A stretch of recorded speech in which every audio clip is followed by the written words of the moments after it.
Ngo Sam calmly analyzed. It should be fine. Lee Tam is not involved in this. No one will cause trouble for her. However, Twin Key was still worried and said, I've asked Tejaz's people, and they all say they haven't seen Lee Tam. No one knows her whereabouts. This made Twin Key suspect that Lee Tam might have made some sort of arrangement with Teja, because if not, she couldn't just vanish without a trace. Till Vun, wearing a tight-fitting racing suit, frowned and said, Has anyone noticed? Hong Ung is also missing? Twin Key's face grew darker, and he asked, Till Vun, where's your car? Till Vun realized Twin Key's concern and explained, It's with me. Lee Tam has never driven my car. She definitely can't drive better than me. Also, Lee Tam only knows how to speed. She probably doesn't know how to race. Tilvan understood that Twin Key was worried Lee Tam might step in to take his place, but he considered this assumption unrealistic. On the noisy stands, the loudspeaker announced the racers to take their positions. Tilvan stood up, nodded at Twin Key, and walked confidently to his car, exuding the aura of the representative of the largest family in the underground world. As the colorful cars entered the racetrack, the next announcement came. Now appearing is Lu Ung, second in the world. A silver gray car entered, and Lu Ung became the leader since Am Vun wasn't participating in the race. Til Vun found it strange that his name hadn't been called yet. He wondered if someone else was coming. When his name was finally announced, he was about to accelerate when a bright red car suddenly raced past his. Til Vun was shocked and slammed the brakes. The red car, shining under the sunlight, caught everyone's attention and silenced the entire racetrack. This was the signature color of a mysterious figure in the underground racing world, someone who hadn't been seen in years. The loudspeaker excitedly announced the appearance of Am Van, the mysterious woman of the racing world. The red racing car came to a stop at the front position, drawing significant attention. The car door opened, and a woman in a white racing suit stepped out, radiating a domineering aura. She wore large sunglasses that covered half her face and raised her hand, causing the crowd to go wild. She was Am Van, the Speed Queen, undefeated for 3 years, a legend in the underground racing world. When she clenched her fist in the air, the noise immediately ceased, creating an undeniable attraction and authority. The starting gun fired, and the red car shot forward like a missile. Am Van's sudden appearance put immense pressure on the other racers. Lu Ung, driving the silver gray car, closely followed her, with speeds that were almost identical. Twin Key watched the red car on the surveillance screen and asked Hong Ung, Who is she? Hong Ung smiled rarely and answered, Am Van, the world's #1 speed queen. Twin Key frowned, understanding exactly what he was asking. Hong Ung chuckled and said, When the time is right, you'll know, before turning to head toward the VIP area. Twin Key and Go Sum exchanged glances and continued to focus on the race. In the red car, Lee Tum smirked, gripping the steering wheel confidently. A cold voice over the radio instructed her to smash Luung's car to earn a share of the profit. Lee Tum smiled, agreeing with the plan. Suddenly, Lee Tum slammed on the brakes, catching Luung off guard, forcing him to accelerate. As Luung charged towards her, she spun her car 360 degrees to avoid a collision, giving him the lead. However, when they reached a turn, Lee Tum hit the gas, accelerating straight into Luung's rear, pushing him off the track. Luung's car was thrown off the track, its rear crushed. The voice over the radio praised her. Well done, before the communication was cut off. Lee Tam saw that her car was unharmed, and the smile on her face grew even more profound. Her racing car, with modifications costing tens of millions, was the only one of its kind in the world. She was confident that even if it collided with a train, the car would be fine. If Lambang dared to hurt Tio Vun, she would use this car to get revenge. Am Vun started the race, and the racers who witnessed Luung being knocked out immediately gave up on trying to compete with her. No one dared take the risk knowing what the consequences would be. The red car sped ahead like a rocket, while behind it, there were collisions and cars flipping. Racing in the underground world was a matter of life and death. There were no rules, no ethics, just winners and losers and the scent of blood. Ngosam gently reassured Tuthui, who was panicking. He frowned at Tiovan and asked, Is this how underground racing works? Tiovan, watching the red car with admiration, turned around when Ngosam asked and replied, I'm not sure. I've never participated in a race for the title of Speed King. Although he ranked third in the underground world, he had never had the opportunity to join any underground races. Twin Key suddenly asked, "If you were to participate, do you think you'd survive and come back?" Tilvan thought for a moment and shook his head. "I'm not sure. It would be very dangerous." Tu Thui, hearing this, asked, "Why? Can't you do what she does?" Tilvan continued to watch the red car and explained, "Do you know who she is? She's Am Vun, the ruler of the underground racing world. Her car is perfectly modified. Even after such a violent crash, her car remains intact. Who would dare risk their life against her? Moreover, just her title as Speed King influences so many people. Competing with her is like an egg hitting a rock. No one would dare risk crashing into her car because even if they wanted to, they couldn't. Driving at that speed, it's legendary." Tilvan focused intently on Amvun's car and thought that on the racetrack, no one dared crash into her. If it were him, he'd be immediately hit. The race was so intense that he wasn't sure he could even survive until the end. Ngosam suddenly asked, "Who do you think she resembles?"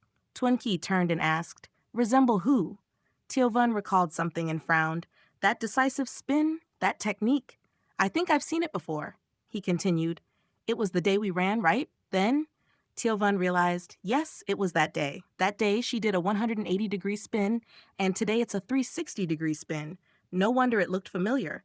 It's her. Could it really be her? He slapped his thigh and jumped up, his eyes full of excitement and astonishment. Twin Key looked at the red car with a gentle expression, realizing that Li Tam was expressing her apology in her own way. With her indifferent exterior and delicate soul, she couldn't help but move others. A loud screech of brakes echoed as the red car came to a stop in the first position. Li Tam smiled captivatingly, stepped out of the car, and slowly walked to the front of the car, letting the wind blow through her dark hair. She stood there like a goddess, enjoying the cheers and applause from the crowd. Li Tam smiled, feeling a little stiff from not racing for a while. However, for her, this wasn't a real race, but a contest for territory. That's why she easily took the lead from racers who only pursued speed. Li Tam sat on the front of her car, gently stroking its sleek body, recalling the power of Teja when this beloved car was transferred from New York to Washington. Even though it hadn't been touched for years, it still looked brand new. Li Tam instinctively blew a kiss towards the car, ignoring the cheers around her. Amidst the noise, Li Tam suddenly felt a sharp gaze sweep over her. She looked up and saw people in the VIP stands gradually standing and leaving. Though she was far away, she recognized the figure of a man with a powerful presence, exuding a sense of oppressive force. Li Tam frowned, turned around, opened the door, started the engine, and accelerated, the red car speeding away. At the hotel, Twin Key looked around the empty room and said, "I don't see her." Tu Tui, worried, asked, "What if something happened? Could it be that Li Tam left us?" Ngosam, noticing Twinki's dark expression and Tutui's concern, was about to speak to comfort them when he heard Tilvan from the next room. "There's a letter." Twinki quickly ran in and grabbed the letter. It simply had 4 words written on it. "Kadip Gaplai. See you again sometime." The room fell into a heavy silence. Li Tam stood in front of the roulette table in Las Vegas, frustrated after hours of losing. What started as a fun game had turned into a battle of willpower. With only $50,000 in chips left, she decided to go all in. At that moment, Twin Key appeared, smiling brightly and snatching her chips. Li Tam turned, glaring at him. Twin Key teased her, asking if she was going to kill the game or give up. Li Tam smiled and nodded, saying she might reconsider. Twin Key laughed, pulling her towards another table, saying, "Come on, playing cards is fine, but I don't want to leave without seeing you again today." Li Tam shot him a look and replied, "I don't believe this is a coincidence." Twinkie continued to tease her, pretending to be disappointed. "We meet in such a romantic way. Don't you find it interesting?" Li Tam responded, "I don't believe in fate." Twinkie looked at her gently and said, "I don't believe in fate either, but I'll do my best to pursue you." Li Tam responded, "So if you pursue me, then what? Play around and then abandon me?" Twinkie rubbed his chin, thinking for a moment, then asked, "We'll have to experience it to know. Which game do you like?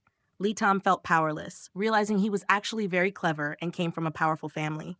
She also realized he knew a lot about her, including why she was here. Not wanting to waste words, Lee Tam decided not to push him away and followed Tuan Ki. 2 days ago, she had left without saying a word to return her racing car to New York and to help Teja against Lambang, a family she couldn't afford to offend. Although she didn't see Tuan Ki and Ngo Sam as friends, they considered her one. She didn't want them to get into trouble because of her, so she decided to distance herself from them. Las Vegas was Teja's territory, and it was the safest place. She knew Lambang wouldn't dare make a move here. Over the past 2 days, she had hidden under Teja's protection, resting and having a chance to earn money. Now, looking at her empty hands, Lee Tom felt a bit embarrassed. She was a master at stealing, but an amateur at gambling, having lost nearly $1 million in roulette. She felt humiliated, even though she had previously not cared. Tuan Ki turned and asked, "Do you know how to play anything else?" Lee Tam smiled and replied, "I'll figure it out as I go." Tuan Ki laughed loudly. "So you don't know any other games, and yet you dare come here to relax? I see you have plenty of money but no place to spend it, right?" Lee Tam's face darkened, replying, "Is that a problem?" Tuan Ki smiled, pulling Lai Tam to a different table and said, "Sure, of course. Let's go. I'll teach you how to play." He chose a simple game of big or small and pulled out a chair for her to sit down. Lee Tam quickly understood the rules and bet $50,000 on big. The dealer and surrounding gamblers were shocked by the high bet. Tuan Ki noticed everyone staring at Lee Tam and immediately glared, saying, "What are you staring at? Never seen someone bet that much? Move along." Lee Tam didn't care and thought she should bet even more to make up for her losses. However, she immediately lost, and her $50,000 was gone in an instant. Without changing her expression, Lee Tam turned to Tuan Ki, showing her intent to continue playing. Seeing the excited looks from the casino staff and the onlookers, Tuan Ki quickly pulled her out. He realized he had made a mistake by indulging her, causing her to become the center of attention and waste her money carelessly. Lee Tam glared as Tuan Ki pulled her out of the casino, saying, "What are you doing? I never said I wanted to leave." Tuan Ki responded, "If you don't know how to play, why stay here? Let's go. I'll take you somewhere great. Las Vegas isn't all about casinos." He quickly pulled her along, concerned about the hungry stares from the crowd earlier. A girl like Lee Tam, both beautiful and a gold mine, could easily get into danger in such a place. Walking under the vast night sky, Lee Tam said, "Don't tell me, you brought me here to stargaze?" Tuan Ki smiled wryly. "Stargazing? Don't associate that with me. I'm just an ordinary guy, not one for romantic gestures." Lee Tam looked around, seeing the starry sky, but finding nothing special. After a moment, Tuan Ki announced, "We're here." Lee Tam looked at the dimly lit corner of the street, where 2 tables sat alone under the streetlight, with no one around. It felt like another world, completely quiet compared to the hustle of the casino. When Tuan Ki pulled her to sit down, Lee Tam frowned. "I don't want to play some candlelit conversation game with you." Tuan Ki replied, "Even if you wanted to, I don't have the energy for that. I'm just an ordinary guy. I only do ordinary things." Lee Tam didn't object, as the food was quickly brought to the table. She realized Tuan Ki truly was an ordinary man, only interested in eating, but she also found that he wasn't that bad. Tuan Ki introduced Chinese dishes and encouraged Lee Tam to try. She sampled the food and nodded in approval, enjoying the flavors. Tuan Ki smiled as he watched her eat, recognizing that she was a natural, unpretentious person, which attracted him. Regarding the race, Tuan Ki had figured out part of it. He felt that while Lee Tam appeared distant, she was principled and passionate, which made him want to conquer her. When they both reached for the last piece of fish on the plate, Lee Tam smiled and said, "It's all about style." Tuan Ki responded, "Style doesn't fill your stomach," then suddenly added, "But if you were my girlfriend, I'd give you everything." Lee Tam huffed, then Tuan Ki continued, "If you were my girlfriend, I'd give you whatever you need, and I'd protect you." Lee Tam felt that Tuan Ki wasn't as simple as he seemed and asked, "Is today's meal on you or me?" When Tuan Ki asked in return, Lee Tam smiled and said if it were her treat, she'd be paying, which amused Tuan Ki, who then asked, "What if I'm the one treating?" Lee Tam didn't answer immediately, but rested her chin on her hand. asking if he was sure. Twin Key nodded, explaining that he never let women pay because it was a sign of respect and maintaining his own dignity. But Laitam didn't care about that, making him rethink his approach. Laitam put down her chopsticks, not continuing the contest with Twin Key, and called out, "Boss, bring another plate." She wasn't the type to sell herself for a meal, and she felt that Twin Key had underestimated her. Twin Key laughed, realizing his confession had failed. It was the first time he had been rejected by a woman, which made him both angry and amused, but he wasn't ready to give up.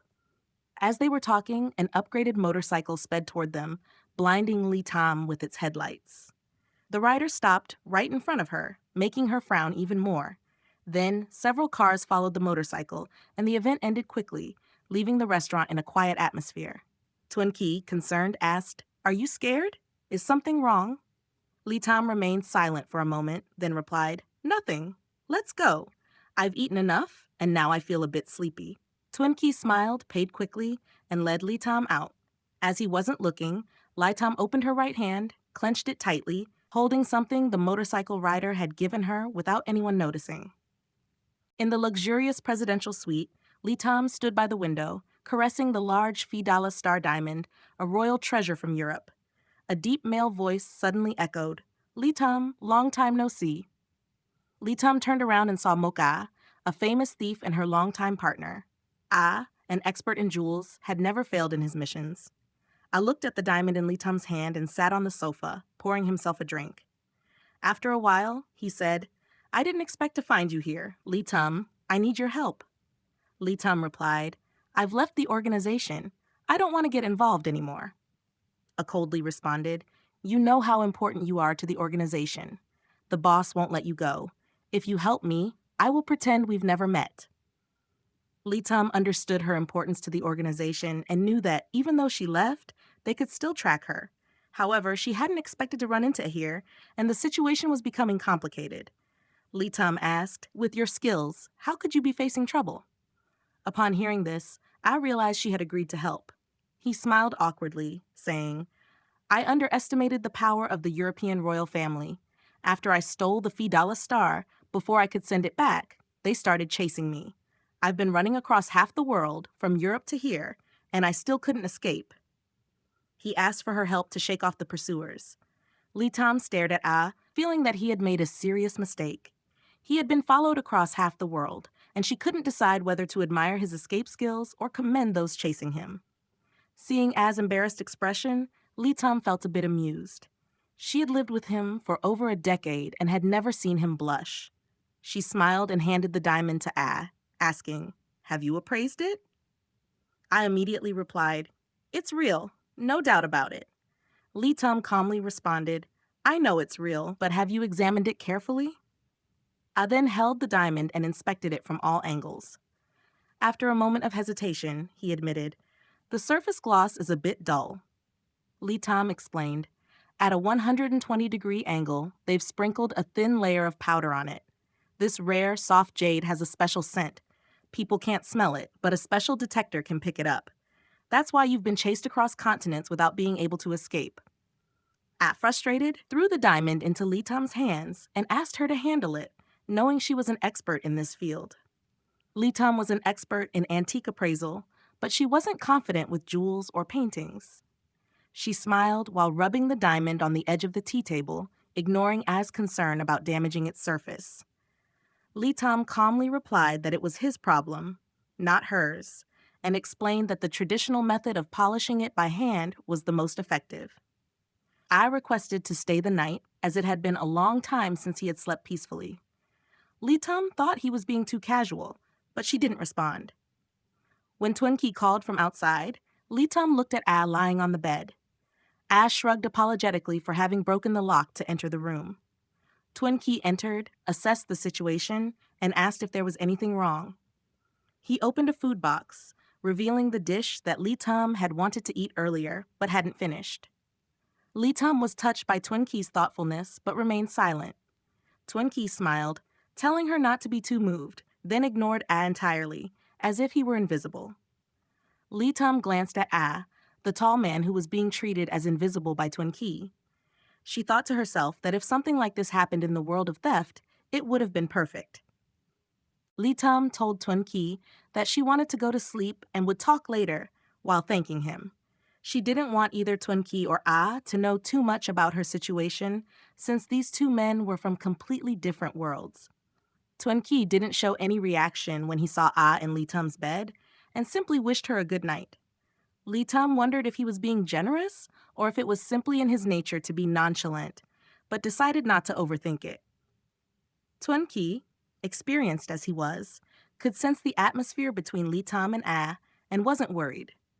After taking a shower, Lee Tum was about to go to another room when the hotel staff knocked on her door to inform her that the lock was broken and needed repairing. After the repairs were completed, as she was about to lie down, she was interrupted by the hotel staff offering a gift as an apology. The next morning, unable to sleep anymore, Lee Tum stepped out of her room and knocked on Tun Ki's door. Ignoring him as he waited by the door, she walked straight into his room and lay down on his bed to sleep. Tun Ki smiled, closed the door, and felt at ease knowing Lee Tum was sleeping in his room. The next morning, while Lee Tum was still asleep, she heard a buzzing sound in her ear. She opened her eyes and realized that the room was empty. She pressed her pink jade earring, and Ah's voice came through. Lee Tum received information from Ah that the organization had found Tui Tum, her close associate. After hearing this, she decided to go to New York to investigate the situation. She didn't want Tun Ki to know too much, but he discovered she had left. Lee Tum went to the airport alone, ready to face any danger. Upon arriving in New York, Lee Tum entered a chaotic neighborhood where one could buy any information. She met someone and bought details about the stealing organization. The news revealed that her organization had received a major order, which could be a plot to harm Tui Tum. Lai Tum sensed the danger, realizing that the organization might be plotting to kill Tui Tum. She decided to act swiftly to save her friend. Lee Tum received the news that the mastermind behind the theft was one of the top female thieves in the organization, possibly her or Tui Tum. The organization planned to carry out a theft at Teja, and if it wasn't a plot to force Lee Tum to reveal herself, they might want to eliminate Tui Tum. Lee Tum knew that Teja was not a family to be trifled with. The operation was scheduled for the next day, but Lai Tum didn't have much time to prepare. She couldn't sit still when it came to Tui Tum, her close partner for over a decade. Lee Tum decided to head to New York to investigate the situation. She went to a chaotic neighborhood in New York where information about the thief organization could be bought. Lee Tum purchased the information and discovered that her organization had taken on a major job, possibly a scheme to harm Tui Tum. Sensing the danger, Lee Tum decided to act quickly to rescue Tui Tum. To execute her plan, Lee Tum disguised herself as a janitor in the building, taking advantage of the opportunity to approach the safe room. She noticed the door to the safe was slightly ajar, a sign that someone experienced had been there. Then, Lee Tum realized the situation was too risky, so she decided to use a special software to disrupt the surveillance system, though she was running out of time. Lee Tum received a tip from Ah that the organization had found Tui Tum, prompting her to head to New York to investigate. She didn't want Tun Ki to know too much, but he found out she had left. Lee Tum went to the airport alone and traveled to New York, where she met a contact in a chaotic neighborhood and bought crucial information about the thief organization. The information revealed that the organization was taking on a major job, possibly involving Tui Tum. Lee Tum sensed this could be a trap to harm Tui Tum and decided to act immediately. Lee Tum then went to Taegya's building, pretending to be a janitor and trying to enter the safe room.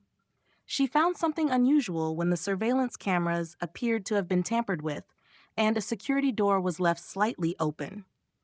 Lee Tum suspected someone in the organization might be helping her, but was taken aback when she walked into a trap. Instead of Tui Tum, she encountered Phi Tam and her master. Lee Tum quickly realized it was a trap to lure her out. She immediately turned to flee, hearing her master's voice behind her. Lee Tum, you can't escape. We've already set up a net for you. Where do you think you're going? Lee Tum replied, You didn't expect this, did you?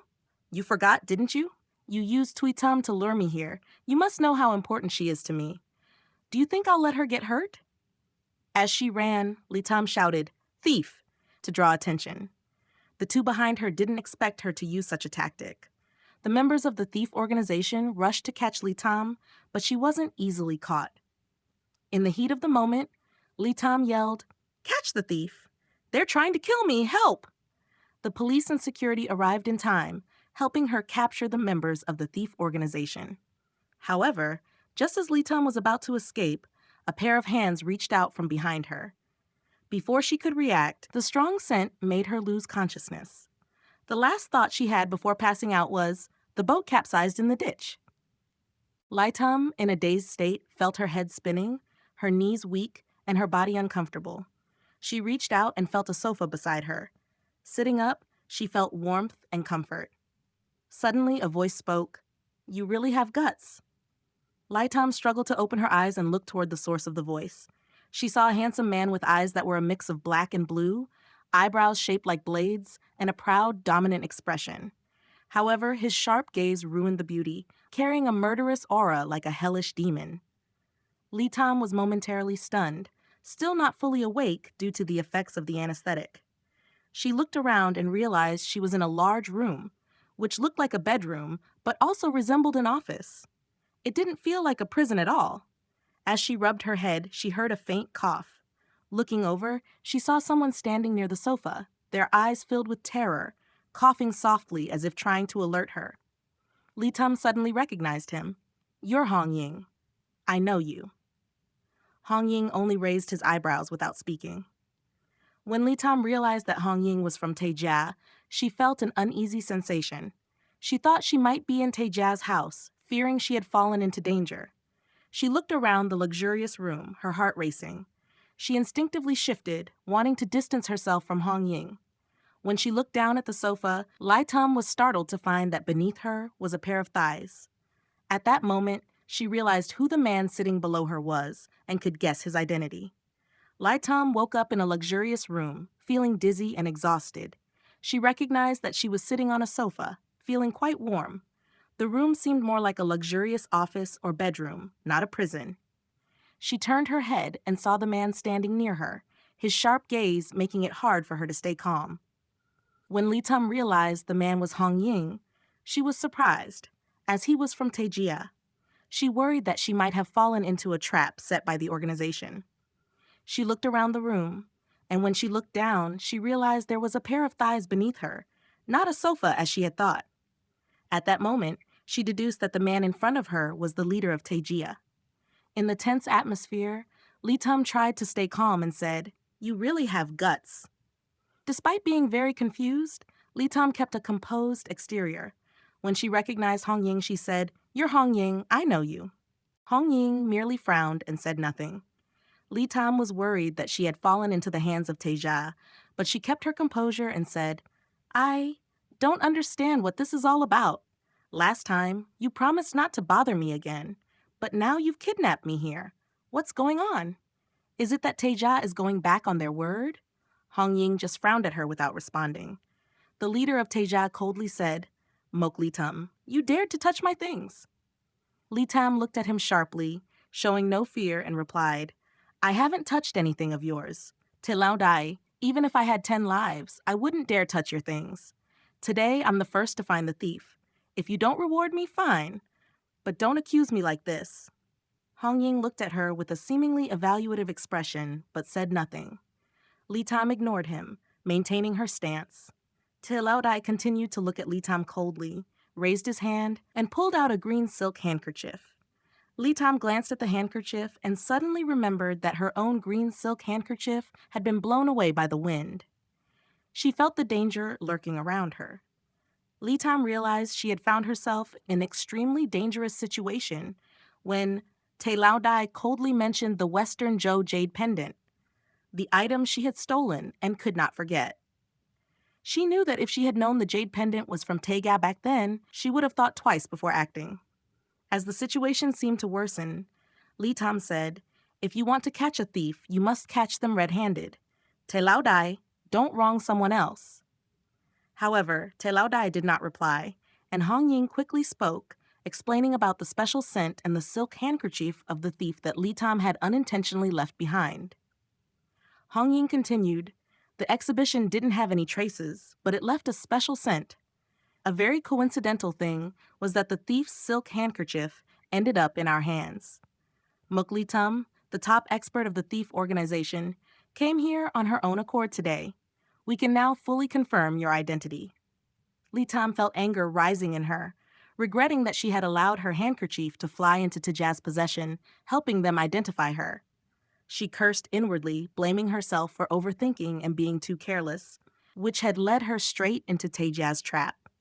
She realized that both the thief organization and Tejia were playing a game of traps within traps, and she was caught in the middle. Li Tam still wanted to justify herself, but suddenly Te Lao Dai stood up and moved toward her. She fearfully stepped back, but in doing so, she tripped over the table and lost her balance. It felt like a piece of iron clamped around her neck, as Te Lao Dai tightened his grip and said, "I don't like sly people. You'd better remember that." The pain in her neck made it hard for Li Tam to breathe. Te Lao Dai tightened his grip on Li Tam's neck, his gaze cold and stern. She could barely breathe, the suffocating feeling making her face flush as she struggled to say, "Let go, let go. I'm wrong. Please let go." After a moment, Te Lao Dai snorted and released her, letting Li Tum slump to the floor, gasping for air. Te Lao Dai spoke coldly, "From now on, you'll be my servant," then turned and walked away. Hong Eung, standing beside him, watched the scene and said to Li Tum, "No one has ever touched Tejaz's possessions and lived. You're lucky. You've done a good deed for Teja, so today you're spared. From now on, you should behave. The boss is not a patient person, and today he's being generous with you. I don't want to be carrying your body to bury it in a few days." Li Tum watched them leave, leaving her alone in the room. She touched her neck, relieved that it was still intact. Surviving after stealing from Teja made her feel thankful, especially when she realized that if Twin Key hadn't dragged her to Washington for the car race, she wouldn't have had the chance to help Teja maintain its face and would not have survived. Li Tum sighed, lying down on the floor, thinking about her life. Despite being a master thief and the king of speed, she now found herself in the position of being someone else's servant, which made her feel regretful and realize that her free life had come to an end. Li Tum realized that keeping her life in Te Lao Dai's hands was a miracle. She felt lucky to be alive and decided to stay in the empty room for now.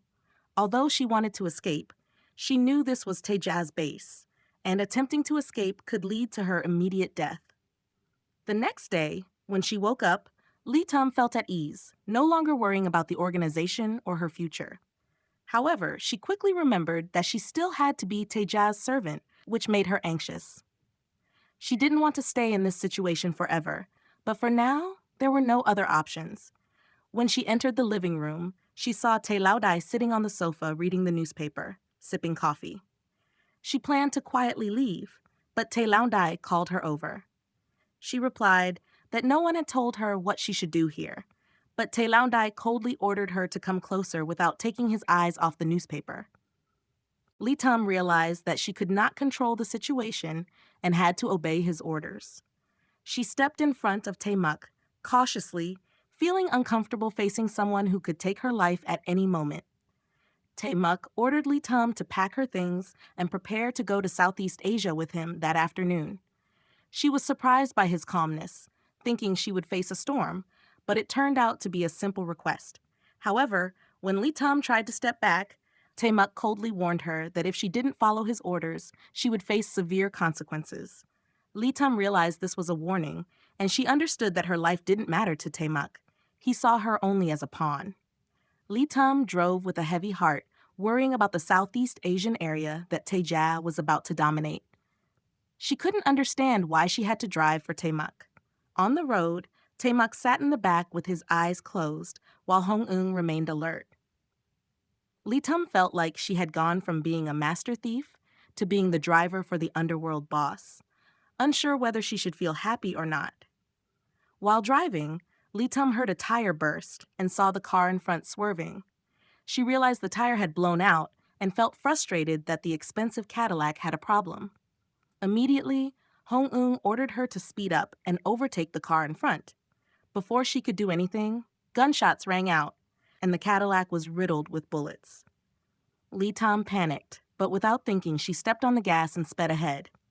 Lee Tom receives a command from Tae Mak to be at the Sheraton Hotel by 8. Noticing that no one answers her, she realizes the instruction is directed at her. She asks, "Which way should I go? I've never been here before," feeling lost without a guide. The red-haired man standing nearby coldly responds, "That's your problem. Hurry up, the boss doesn't like being late." Taemak ignores her question, indicating that he doesn't waste time with useless people. Annoyed by their attitude, Lee Tom glares at the red-haired man, saying, "I'm Tae Lao Dai's servant, not yours. If you keep acting tough, I'll make you walk." She stops the car on the side of the road. The red-haired man, Hwang Eung, is one of Taemak's top assistants and part of the core team. Despite his displeasure at being challenged by Lee Tum, he says nothing. After asking for directions, Lee Tum speeds off in her Cadillac, reaching a destination in just 6 minutes, where she arrives exactly at 7:58. Meanwhile, Hakgung reports that all enemies have been eliminated, though their identities remain unknown. Taemak isn't concerned, as Taegya doesn't usually investigate small organizations. Lee Tum observes a group of people dressed in black outside a luxurious hotel, which gives her an unsettling feeling, likening the scene to a monster's mouth waiting to devour its prey. In the car, Lee Tum hesitates, but Hong Eung reminds her, "Get out! Have you forgotten what the boss said?" She reluctantly gets out, feeling the weight of her past encounter with gunfire. As she follows Taemak into the hotel, she is struck by her nervousness. Inside, she sees people who appear kind, but are actually underground crime bosses in Southeast Asia. When Taemak enters the conference room, Hong Eung instructs Lee Tum to stay outside. Feeling irritated by the discrimination, she waits outside and watches Taemak sit at the center while surrounding crime lords revere him. Despite his silence, his presence exudes authority. As she stands by the wall, Lee Tum notices there are no guards near the door. Seizing the opportunity, she decides to make her escape. However, as she approaches the door, she senses danger. Looking back, she meets Taemak's piercing gaze, which burns with a dangerous intensity. Lee Tam felt danger, but realized that Taemak wasn't paying attention to her, so the feeling of fear gradually faded. She reassured herself that she wasn't a target of Tae Lao Dai, even though she had stolen from him before. She decided to escape, thinking that being chased by Taegya was better than living next to him. She easily opened the door since there was no one guarding inside. "Is everything ready?" Lee Tum stood by the window, searching for an escape route. However, when she saw someone outside the window, she quickly pressed herself against the wall. Everything is ready. The ones outside are blocked by several layers of doors. This explosive is enough to kill everyone inside. Ho ho. "Boss, keep your voice down. Even though no one is here, we can't underestimate Taegya's people. We've stirred up a lot of people this time, so we must be cautious. I know, you inform the others. 10 minutes from now, I'll send them to hell. Have all the windows and doors been locked? I don't want anyone to escape." "Boss, this hotel is our territory. The outermost 2 doors are locked tight. They can't get out. Let's go. I've set up the last explosive. We need to leave here quickly." After hearing this, Lee Tom's face turned pale. She climbed onto the window and looked outside. Though the window was locked tight, with her skills, it didn't pose any difficulty. She noticed a new type of explosive placed below the window, one she had encountered when she was stealing before. Lee Tom frowned, realizing the situation was more serious. However, with the lock, she was still confident she could escape. As soon as she touched the lock, she suddenly stopped, looking at Taemak. She remembered how Taegya had treated her. Though they forced her to be Taemak's servant, he had never tried to kill her. She realized she owed Taemak for stealing from him and decided to repay that debt. She turned and ran straight to the meeting room. The bulletproof glass door was thick, and no matter how hard Lee Tum hit it, it didn't make a sound. She anxiously waved at Taemak, but he didn't notice. When he finally looked up, his eyes briefly scanned her. Then he ordered Hwang Eung, "Open the door." As the door opened, Lee Tum rushed towards Taemak, worried the explosive would detonate in just 7 minutes. "What's going on?" Taemak asked coldly. Lee Tum glanced around at the Southeast Asian gangsters, then approached Tae-mak and whispered in his ear. She didn't want to report the situation in front of the gangsters, as they might not adhere to any etiquette in a life-and-death situation. Tae-mak still hadn't solidified his power and would suffer if exposed. The surrounding gang bosses exchanged looks in surprise when they saw Tae-mak and Lee Tum so close. Tae-mak, known for being cold and not allowing anyone near him, was now letting this girl whisper in his ear. After Lee Tum finished reporting, Tae-mak didn't ask any questions, but instead fell into deep thought. He then stood up, put his arm around her waist, and coldly said, "Let's go." Hong-eung and Hong-eung immediately followed Tae-mak, and the rest of the gang bosses looked at each other in shock. Then, after a moment, they stood up and followed. They all understood that something major had happened to make Tae-ja leave in such a hurry. Tae-mak held Lee Tum's waist and walked quickly ahead. Lee Tum anxiously spoke, "Hurry, there are only 3 minutes left." She tried to pull his hand to run, but Tae-mak's face darkened. A man who had ruled the underworld for years would never lose his composure so easily, and running was never an option for him. Even though Lee Tum tried to pull him, Tae-mak's large hand firmly held her. He leaned in close to her ear, his voice deep and calm. "What's there to be afraid of? I'm here." Then he took long strides, moving without hurry, still holding himself with the same grace, as if everything was under control. At this moment, the old white-haired gang boss couldn't hide his curiosity and asked, "What exactly is going on with that girl?" Seeing Tae-mak rush out while Lee Tum appeared flustered, he couldn't help but wonder. Lee Tum looked up at Tae-mak, and seeing that he didn't object, she opened her mouth and said, "There's a bomb." 3 simple words sent the Southeast Asian bosses into a panic. They immediately scattered in all directions, abandoning any sense of composure. Only 2 of the older men exchanged glances and followed behind Tae-mak, trusting in his abilities. When the door couldn't be opened, the bosses grew even more frantic. Hong-eung pulled out a gun and aimed it at the lock, surprising everyone since they had thoroughly checked for weapons. They immediately shouted, "No! If you damage the lock, the door will close even tighter." This situation had arisen because the hotel's security was too tight, leaving them unable to contact anyone outside. Tae-mak gave an order, and everyone immediately stepped aside. He pushed Lee Tum forward, and she quickly used a tool to unlock the door. It opened with a click. The bosses hurried through, following closely behind Tae-mak. Lee Tum felt the minutes slipping by quickly. She was used to managing time during her thefts, but today was a life-or-death situation. If they didn't escape in time, there was no other option but to face a grim end. She regretted turning back to warn Tae-mak. She would pay off this debt later. The 3 simple words sent the Southeast Asian bosses into a panic again, fleeing without hesitation. Only the 2 older men exchanged a look before continuing to follow Tae-mak, believing in his ability to handle the situation. "We can't open the door. What do we do now?" The bosses became more frantic as the door refused to budge.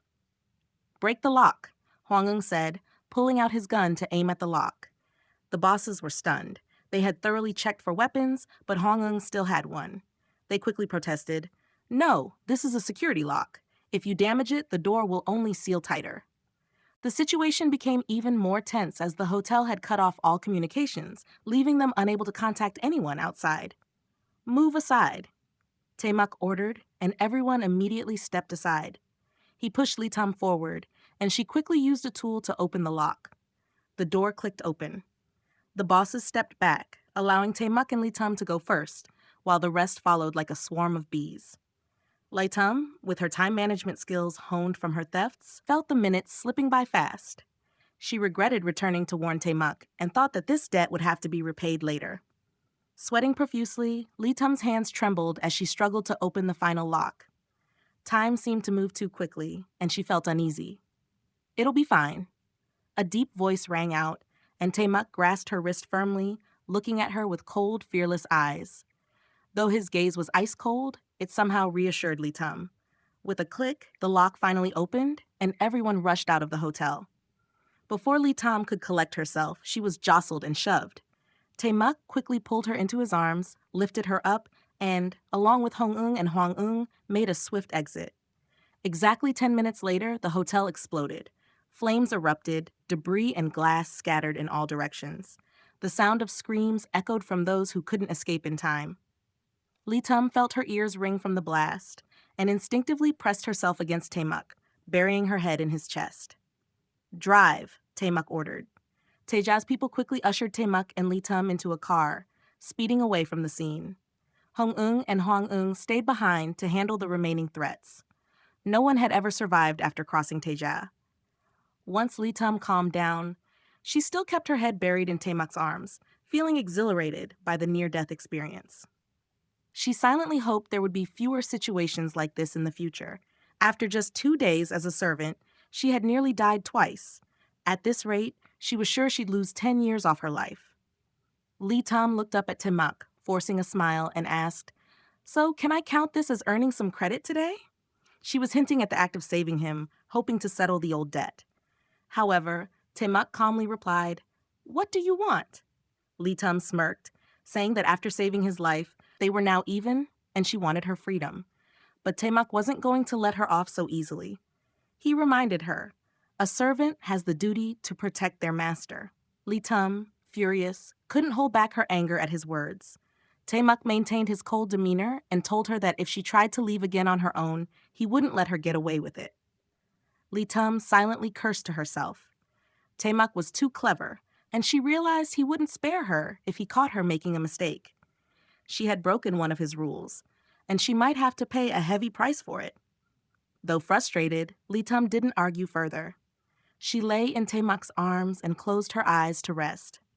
She was determined to find a way to deal with him, thinking that after years of surviving in a thieves' organization, she could find a way to escape Taemak's control. Taemak watched her, who had been fuming with anger but was now peacefully asleep in his arms. He couldn't help but frown.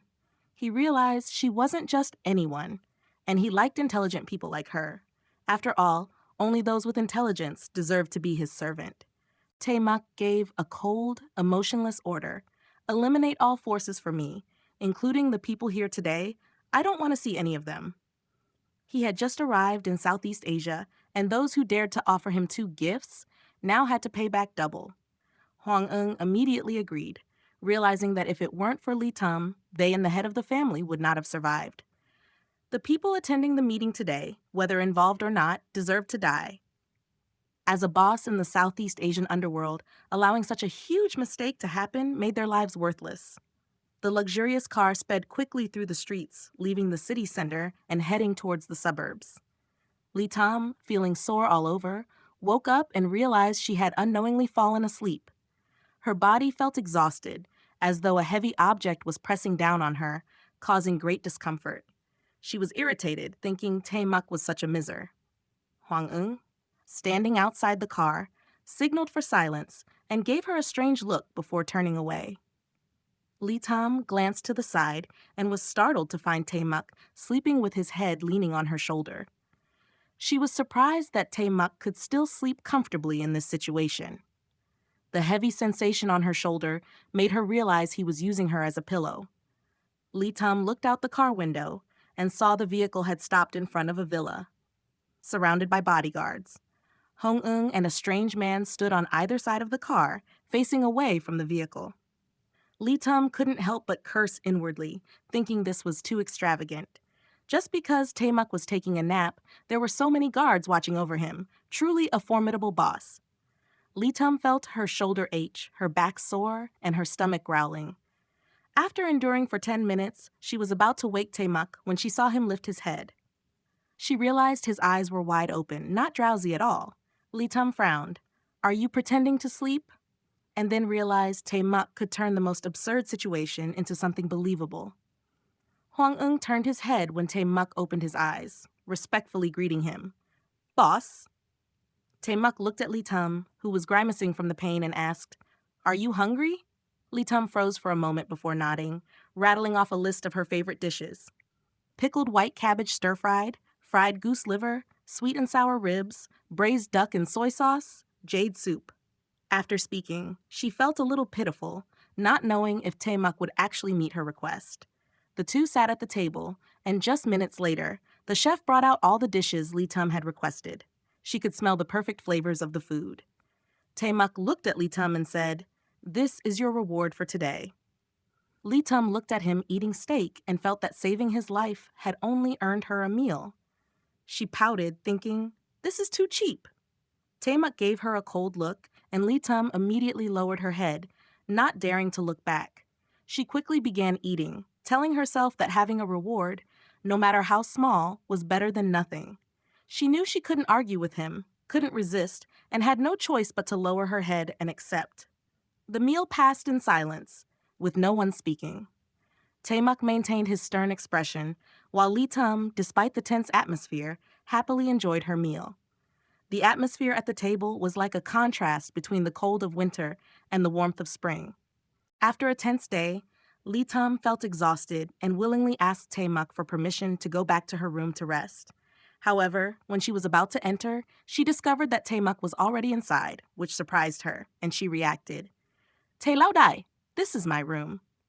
Without any intention of leaving, Taemak stepped forward, grabbed the collar of her shirt, and dragged her into the bathroom. Lee Tum realized that if she resisted, the consequences would be severe, so she didn't fight back, even though she didn't understand Taemak's purpose.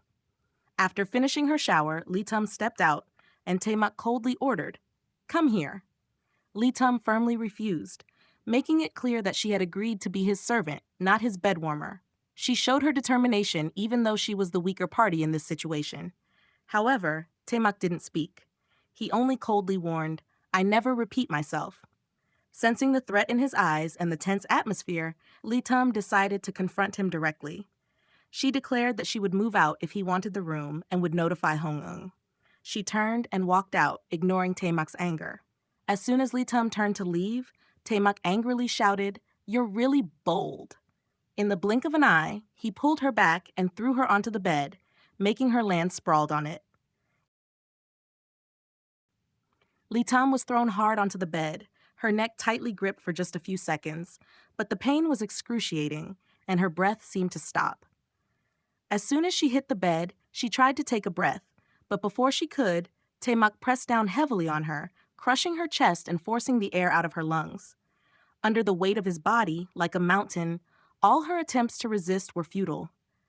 As she struggled, Taemak pinned her arms behind her back, his thigh pressing firmly on her legs. One of his hands held her forehead, while the other tightened around her neck, his cold gaze unwavering. Lee Tum could feel the air in her chest only escaping, not entering, but she bit her lip and refused to beg. Although she was normally free-spirited, she would not submit to violence. Taemak looked at her with a menacing gaze, noticing that she didn't cry or panic, but instead maintained a defiant look in her eyes. He smirked and loosened his grip slightly upon realizing her extraordinary resilience. Then, in a cold voice, he said, "You don't have the right to bargain with me.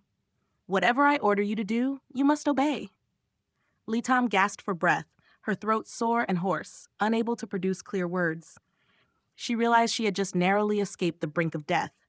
Even so, her gaze remained firm, catching Taemak's attention once again. He lightly touched the bruises on her neck and continued, "What you stole wasn't just any jade. It was the reputation of the Tae family. Can you repay that?"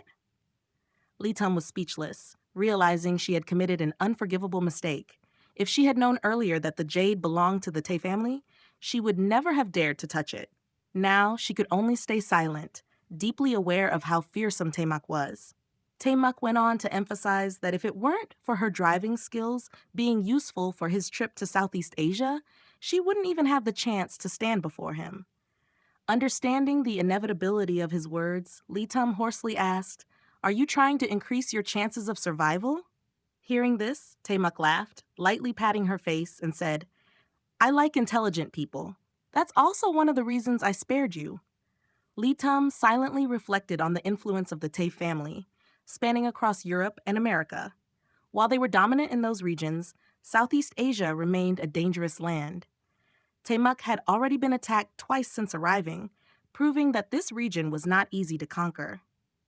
Lee Tum realized that Taemak needed a professional driver to ensure his safety during sudden ambushes. When she showed a hint of mockery, Taemak pressed harshly on her neck wound and asked in a cold voice, "Are you mocking me?" Lee Tum taunted, "You, Taemak, the head of the Tae family, also need to run away? Her provocative words made Temak pull her closer and bite hard on the wound on her neck. The pain cut to the bone, and Litam cried out, but she couldn't resist. After letting go, Temak coldly said, "Letting your guard down is the beginning of destruction." His words served as a reminder that in the underworld, the life of a leader is fraught with dangers, leaving no room for carelessness. Seeing the deadly intent in Temak's eyes, Litam sensed the imminent danger.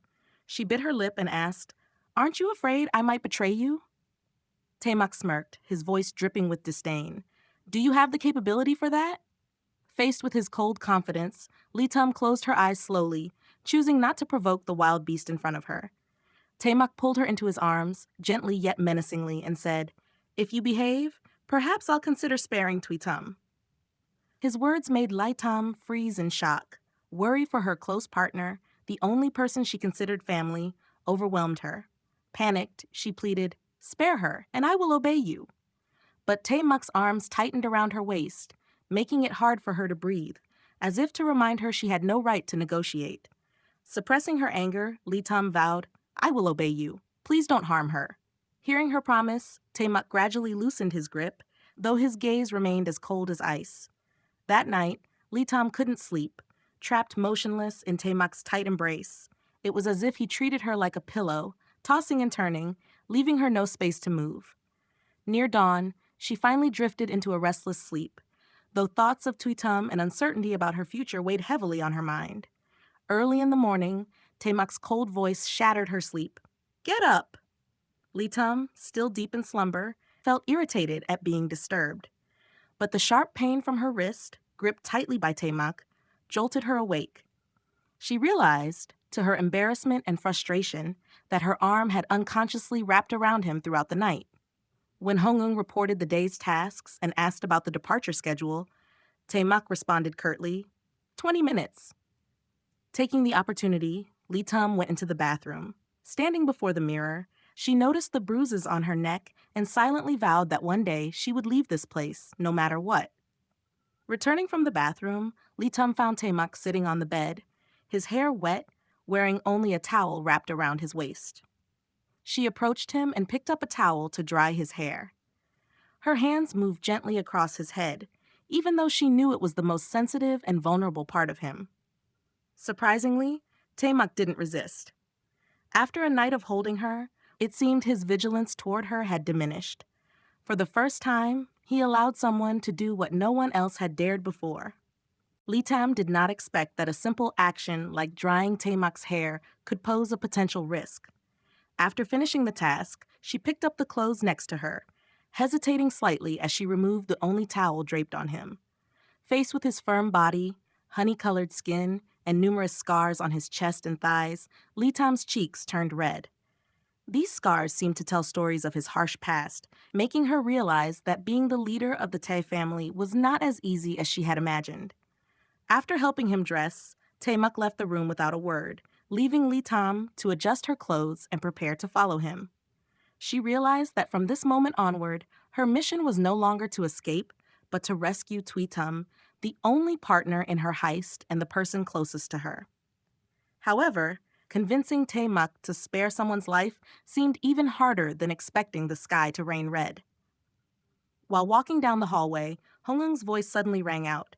"What's wrong with you?" His unexpected question startled Litam. She coldly responded, "Can't you see for yourself?" Though he had already noticed the bruises and bite marks on her neck, Hong-eun was surprised by her calm demeanor. Her eyes were so composed it was almost eerie, as if nothing could shake her resolve. He warned her, "The boss is very sensitive to people's breathing. Your presence seems to calm him. I advise you not to resist him and definitely don't think about escaping." Hearing his warning, Lee Tom frowned. So last night, Timuk had held her not for any other reason, but because she helped him sleep better. That thought eased her anger toward him a bit. Nonetheless, she maintained her composure, silently resolving to find a way to save Tweetum. When Lee Tam was about to have breakfast, Hwang-eun reminded her from behind, "You only have 2 minutes." His words startled her. Although she wanted to fill her stomach, she understood that Taemak's orders were commands that couldn't be disobeyed. Glancing at her watch, with only 1 minute and 40 seconds remaining, she dashed like lightning to the kitchen. The sound of her hurried footsteps made Hwang-eun turn back, surprised by her swiftness. Outside the mansion, the convoy of vehicles was ready. Taemak sat silently in the car, his expression unreadable, yet his icy demeanor kept everyone in check. As Hwang-eun counted down the time, exactly 3 seconds before it was up, Lee Tam burst out of the house like a whirlwind. She quickly jumped into the car, started the engine, and nonchalantly asked, "Where are we going?" Seeing her cut it so close, Hwang-eun couldn't help but remark, "You time things very precisely." Lee Tam, driving while munching on her breakfast, replied in a hoarse voice, "Don't forget what I used to do." From his seat, Taemak glanced at her, his icy gaze steady, but he said nothing further. Lee Tam, with her outstanding skills as a master thief and an ability to time her actions down to the second, earned Hwang-eun's reluctant admiration. However, under Taemak's watch, she had no choice but to obey. While driving, Hwang-eun criticized her for eating breakfast behind the wheel, to which Lee Tam retorted that she was not his servant. Nevertheless, she cautiously observed Taemak's reaction through the rearview mirror. Seeing his cold, warning gaze, she quickly shifted tactics, offering her breakfast to him in an attempt to win his favor. This action surprised Hwang-eun, while Hwang-eun frowned in disapproval. Taemak responded only with a cold reminder, "Focus on driving." Lee Tam chuckled inwardly, thinking that even if he declined her gesture, she had fulfilled her role as a good servant. The convoy continued moving through the desolate outskirts without encountering any incidents. Upon arriving at a vast field of strange, vividly colored flowers stretching to the horizon, Lee Tam was overwhelmed by the sweet fragrance, which quickly made her dizzy. Hwang-eun immediately warned her not to breathe deeply. Without turning around, Taemak coldly commanded, "Come here." Lee Tam reluctantly moved closer, and he pressed her head against his shoulder, shielding her from the intoxicating scent of the flowers. Once inside a glass building, Lee Tam recovered from her dizziness just in time to witness a middle-aged man bowing humbly before Taemak. The man begged for permission to continue his business in the area, offering to share a portion of the profits with Tae-ya. However, Taemak sneered, asking disdainfully, "Do you think you're worthy of negotiating with me?" Observing the man's humiliation, Lee Tam felt a twinge of pity, but understood that Taeja's authority was absolute in this world. While the tense negotiation unfolded, Lee Tam took the opportunity to find a place to rest. Ignoring the disapproving looks from Hong-eun and Hwang-eun, she settled onto a small sofa in the corner, preparing to nap. Just as she closed her eyes, her high-tech earring unexpectedly vibrated. This discreet device, which doubled as a communication tool and proximity frequency detector, signaled something unusual nearby. Alarmed, Lee Tam adjusted the frequency to pinpoint the source, but the device went silent, leaving her uneasy. The serene beauty of the flower field and the calm atmosphere of the glass building masked the lurking dangers beneath. In this perilous world, Lee Tam not only needed to outsmart her surroundings to survive, but also had to seize any chance to protect her only ally, Tui Tam, who remained in grave danger following their earlier heist. Lee Tam immediately sat up. If it were a normal frequency, she wouldn't have missed it. Could this be a radio wave or some kind of specialized frequency? If so, it could pose a significant danger. As she stood up, her earring stopped vibrating. But when she sat back down, the vibrations resumed. Curious, Lee Tam crouched on the floor and began tracing the source of the strongest vibrations. In the corner of the room, she found an inconspicuous potted plant. Examining it closely, she discovered a tiny button-like device hidden at the base of the plant, connected to a thin wire camouflaged to match the stem. The earring vibrated more intensely as she approached it, confirming it was a sound wave controlled by some sort of computer. Lee Tam studied the device thoughtfully, glancing at Taemak, who sat silently with his back to her. How many enemies did this man have for him to constantly face threats like this? She hesitated. Should she save him? She didn't particularly want to, but Tui Tam's safety was still in his hands. Grinding her teeth, Lee Tam decided she had no choice. Hong-eun was right. At this point, she was like a grasshopper dangling on a string. In the chaotic world of Southeast Asia, being near Taemak was safer than trying to navigate alone. "Tae Lao Dai, Can't you leave us a way out? Lee Tum overheard the middle-aged man's voice, trembling with anger and desperation as she approached Taemak. His clenched fist under the table betrayed his frustration. Taemak remained silent, but the menacing aura he emitted was palpable even to Lee Tum, standing behind him. She noticed the man nervously fiddling with a button on his sleeve and immediately intervened. With a bright smile, she walked over and sat directly on Taemak's lap. "Let's not rush things," she said cheerfully. "There's always a way out if we discuss it calmly." Taemak frowned as she draped her arms around his neck and grinned. The middle-aged man hesitated, then asked, "What do you mean?" Lee Tum turned to Taemak and said playfully, "Money is never too much. If there's a way to make more, why give it up? If you don't want to take the deal, let me handle it. After all, I hold a tiny share of the profits, don't I?" Taemak's cold gaze lingered on her, his lips curling slightly as he replied, "If you want to participate, that's not impossible." Lee Tum beamed. "Great, but if I'm involved, you can't interfere. I'll choose my own partners, okay?" Hearing this, the middle-aged man smiled obsequiously at Lee Tum. "Madam Tae, why not consider us? We've been in this business for years and have an established network. I promise we'll make this a very profitable venture." Lee Tum froze at the title, Madam Tae. Who was he calling Madam Tae? She was unmarried, yet somehow she was being labeled as his wife. Holding back her frustration, she maintained her cheerful demeanor. "I might consider it, but your earlier attitude toward Muck wasn't very respectful." She trailed off, smiling sweetly but with a sharp glint in her eyes. The middle-aged man panicked and immediately bowed in submission. But before he could continue, Hong-eung and Hwang-eung, who had been standing behind Taemak, sprang into action. They restrained the man, twisting his arms behind his back with such force that he cried out in pain. "What are you doing? Stop!" he shouted angrily, but his protests only made Hong-eung tighten his grip. Relieved, Lee Tum inspected the man's sleeve. As she suspected, the activation mechanism was hidden in the button on his cuff. Had she not acted in time, the consequences could have been catastrophic. "What's that?" Taemak asked coldly as he noticed her holding the small button. "This is basic tech. Are you telling me Taeja doesn't even have something like this? How did your organization manage to dominate Europe and America with such incompetence?" Lee Tum replied, her tone dripping with sarcasm. Taemak's expression darkened. "Mok Lee Tum?" Unfazed, she smirked. "I'm just stating the facts. I've been with you for only a few days and have already almost lost my life 3 times. What kind of leader are you?" Without waiting for a reply, she grabbed his arm and started pulling him along. "Let's go. There's something more dangerous than bombs here. If you want to stay, fine, but don't drag me down with you." As they left, Hong-eung asked, "What exactly is in there?" Our men scanned the place thoroughly and didn't find any explosives. Once outside the flower field and feeling safer, Lee Tum handed the button to Taemak and said, "Crush it." She then ducked behind him for cover. Taemak crushed the small button-like device between his fingers. A sharp sound erupted, and the glass building in the sea of flowers shattered into countless fragments.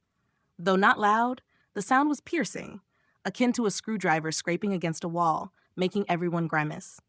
As Taemak frowned at the noise, he suddenly felt his ear covered. Turning, he saw Lee Tum shielding one of her ears while using her other hand to cover his. She softly said, "Cover your ears, or they'll be damaged." It was a sound wave, a nearly invisible but lethal weapon. Lee Tum realized she couldn't cover both of his ears, so she forced his hand to shield her ear while using both hands to protect his. Even in the chaos, she ensured the infamous crime boss wouldn't lose his hearing, a situation that would have been both dangerous and humiliating. Hong-eung and Hwang-eung, standing nearby, quickly covered their own ears. When the sound faded, Lee Tum let go and looked back. The glass building had disappeared, leaving only a mountain of glass powder. She shook her head, marveling at the advanced technology. "Incredible. It's a pity I don't know how to do that." She admitted it was far beyond her skill set. Hong-eung and Hwang-eung turned to assess the damage. Survivors in the building were either severely injured or dying. Hwang-eung muttered, "It seems this woman is our lucky charm." Hong-eung disagreed, glancing at Taemak and Lee Tum, who were talking. "She's his lucky charm." Taemak, overhearing, turned to Lee Tum and touched her earring. "What is this?" he asked. He trusted his team's thorough inspection, so anything they missed must be highly advanced. The only unusual item on her was the earring. Lee Tum immediately covered her ears defensively. "This is mine," she said, backing away. Taemak simply stared at her but didn't confiscate the earring. Instead, he coldly instructed Hong-eung, "Handle the situation. Don't leave anyone alive." Lee Tum sighed as she looked at the chaos around them. "So many enemies," she muttered, realizing the constant danger surrounding Taemak. Taemak asked, "You want to join this business? What would you do?" She waved dismissively. "You handle it. I have no interest, but if you share the profits with me, I wouldn't mind. By the way, why are you shutting down their business?" "Opium," Taemak replied. "Opium?" Laitum's eyes widened as she looked at the dazzling flowers. Realizing it was a poppy field, she couldn't help but find some agreement with his actions. Folding her arms, she remarked, "That trade brings enormous profits." Seeing her rare approval, Taemak placed an arm around her waist and explained, "I deal in weapons, not drugs." He had come to enforce a ban on drug trade in his territory. While the narcotics trade was lucrative, it couldn't compare to weapons, and he had no interest in it. At the edge of the field, they saw black smoke rising, flames consuming the vibrant flowers. Lee Tum watched as the beautiful poppies burned into ashes, creating a strangely mesmerizing sight. "You really act as soon as you speak," she said. "You've cut off countless people's livelihoods. No wonder no one likes you here." Taemak, his eyes reflecting the flames, coldly replied, "What I decide to do, no one can stop." Lee Tum nodded slightly. "Well, it's your territory. You make the rules." But seeing smoke rising from another direction, she asked, "What's happening over there? Is today some kind of bonfire day?" "All opium on my land will disappear today," Taemak said coldly. Realizing the magnitude of his actions, Lee Tum felt overwhelmed. Though she wasn't involved in the underworld, she knew Southeast Asia was a hub for opium production. By destroying all of it, Taemak would deal a massive blow to the drug trade. His actions were bold and reckless, but she couldn't deny they were admirable. With a faint smile, she said, "You certainly have the spirit of a true crime boss." Taemak remained silent, walking toward the car. Lee Tum followed, amused but also anxious about the chaos his actions would bring. As they neared the vehicle, gunfire suddenly erupted. Taemak's subordinates immediately formed defensive positions, some providing cover while others charged toward the source of the attack. Lee Tum's quick reflexes and instincts saved Taemak during an unexpected attack. In a split second, she placed herself between him and the bullet, which struck her chest. This selfless action shocked Taemak, who was unaccustomed to anyone sacrificing themselves for him. Though momentarily stunned, he immediately carried Lee Tum to safety, shouting for medical help. His usually composed demeanor was replaced with a rare display of urgency as he ensured she received treatment as quickly as possible. At the mansion, Taemak's personal doctor, Lup Ho, worked frantically to save Lee Tum. The suffocating presence of Taemak, who loomed nearby with a menacing aura, only added to the pressure. Taemak made it clear that failure was not an option, threatening to hold Lup Ho accountable for Lee Tum's life. This fueled the doctor's determination to do everything in his power to save her, despite his trembling hands and sweat-soaked face. While Lee Tum lay unconscious, Taemak orchestrated a powerful and immediate retaliation. He issued a rare order for the destruction of the factions responsible for the attack, sending shockwaves through the criminal underworld. Troops from Taeja's overseas forces were mobilized, and within a single day, Southeast Asia experienced an unprecedented upheaval. Entire networks of drug cartels and rival organizations were wiped out, leaving no room for opposition. The dominance of Taeja was firmly reestablished, and the audacity of challenging their authority became a costly lesson for their enemies. Back at the mansion, Lee Tum finally regained consciousness. As her eyes fluttered open, the first thing she saw was Taemak seated beside her.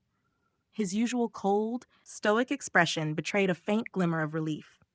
Ignoring his own discomfort, Taemak helped her sit up and ensured she drank water. His actions were clumsy but genuine, reflecting an unfamiliar tenderness in his otherwise aloof demeanor. Despite her weak state, Lee Tum couldn't help but notice the unusual care he was showing. However, even in recovery, Lee Tum's pain made it difficult for her to move or breathe freely. Taemak, determined to help her recover, awkwardly tried to comfort her, but his heavy-handed approach caused her more discomfort. Frustrated yet amused, Lee Tum firmly told him to stop, making light of the situation despite her injuries. The interaction revealed an evolving dynamic between them. Taemak, a man accustomed to power and control, found himself unexpectedly concerned for Lee Tum's well-being. Her bravery and selflessness had clearly left an impression on him, challenging the hardened exterior he typically displayed. Meanwhile, Lee Tum, though injured and weary, maintained her sharp wit, refusing to let her vulnerable state diminish her spirit.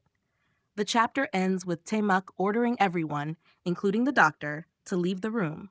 He resolved to personally care for Lee Tum, signaling a subtle but profound shift in their relationship.